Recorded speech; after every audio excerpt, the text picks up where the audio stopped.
प्रभु यीशु मसीह के सामर्थ्य नाम में आप सबों को जय मसीह की।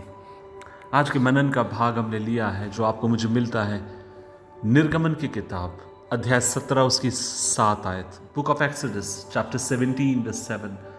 और मूसा ने उस स्थान का नाम मसा और मरीबा रखा क्योंकि इजरायलियों ने वहां वाद विवाद किया था और यहोवा की परीक्षा यह कर की क्या वह हमारे बीच में है या नहीं है।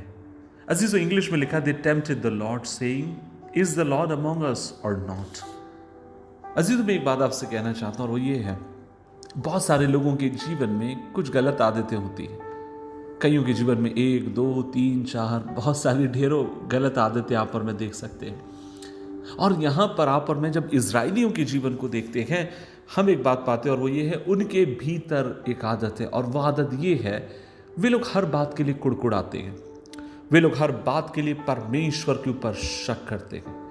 वे लोग हर बात के लिए परमेश्वर के उपस्थिति में जाकर बुड़बुड़ाने और कुड़कुड़ाने लगते हैं। यहाँ तक कि एक समय ऐसा आता और वो कहते हैं क्या परमेश्वर हमारे बीवी बच्चों को, बाल बच्चों को इस जंगल में मारने के लिए हमें यहाँ लेकर आया है। इस 17वें अध्याय के भीतर जब आप और मैं पढ़ते हैं, आप और मैं इस बात को पाते हैं और वो ये है, यहाँ पर वे लोग जंगल में हैं और वे लोग वाद विवाद कर रहे हैं कि हमें पीने के लिए तू क्या दे, हमें पीने के लिए तू पानी दे, क्या तू हमें मारने के लिए लेकर आए। और बहुत सारी बात वे लोग कुड़कुड़ाने लगे। उसके 17 के 3 पद में लिखा है, फिर वहां लोगों को पानी की प्यास लगी और तब ये कहकर मूसा से बुड़बुड़ाने लगे, तू हमें बाल बच्चों और पशुओं समेत प्यासा मार डालने के लिए मिस्र देश से क्यों यहां लेकर आया। अजीजों, न केवल वो मूसा के ऊपर सवाल उठाते हैं, वरन आप और मैं 7वें पद में देखते हैं वे परमेश्वर के ऊपर भी सवाल करते हैं कि क्या परमेश्वर हमारे बीच में है या नहीं है। अजीजों, एक बात आपसे कहना चाहता हूं, वो ये है, यदि हम ईमानदारी के साथ अपनी बातों को आप और मैं अगर माने, ईमानदारी के साथ अगर आप और मैं परमेश्वर के साथ चले, हमें इस बात को जानने की और समझने की जरूरत है कि कई बार परमेश्वर हमें विभिन्न विभिन्न रास्तों से हमें लेकर आता है। उसका बड़ा कारण यह है क्योंकि परमेश्वर हमें सिखाना चाहता है। जीवन में बहुत सारे वो आपको मुझे अनुभव देना चाहता है। जीवन में ऐसी बहुत सारी गवाहियों को वो आपको मेरे जीवन के ऊपर उंडेलना चाहता है।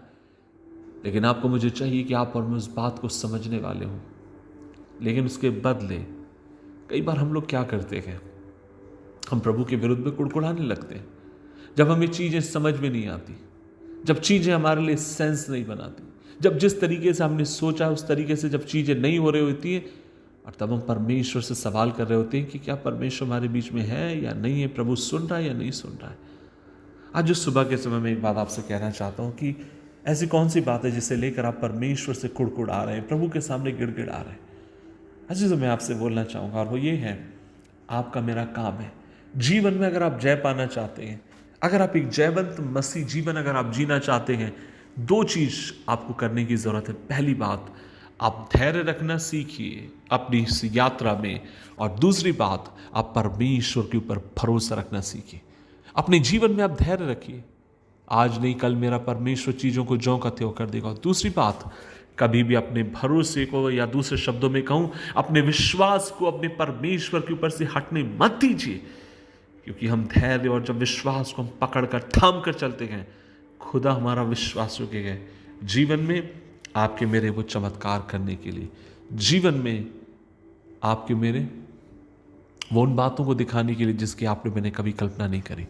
यदि आप किसी बात को लेकर आज दुखी हैं, कुड़कुड़ा रहे हैं परमेश्वर से और उसके लोगों से, क्या आप प्रभु से कह सकते हैं कि प्रभु आप मुझे माफ़ करें, क्षमा करें और मुझे अनुग्रह दीजिए कि खुदाउन मैं अपने जीवन में एक ऐसा इंसान बनूं जो जीवन की हर परिस्थिति में, हर बात में तुझे धन्यवाद देते हो और तुझे धन्यवाद देने वाला हो।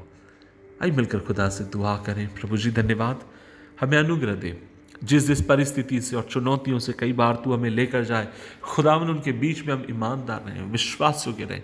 प्रभु जी, मुझे नहीं मालूम मेरे भाई, मेरी बहन, सुनने वाली मेरी माँ और मेरे पिता किस तरीके की चुनौती से होकर जा रहे हैं, लेकिन मैं एक एक के लिए दुआ करता हूँ यीशु के नाम में, आपका जोरावर हाथ उनके ऊपर, एक एक को हिम्मत दे, बल दे कि वे तेरे जी सके।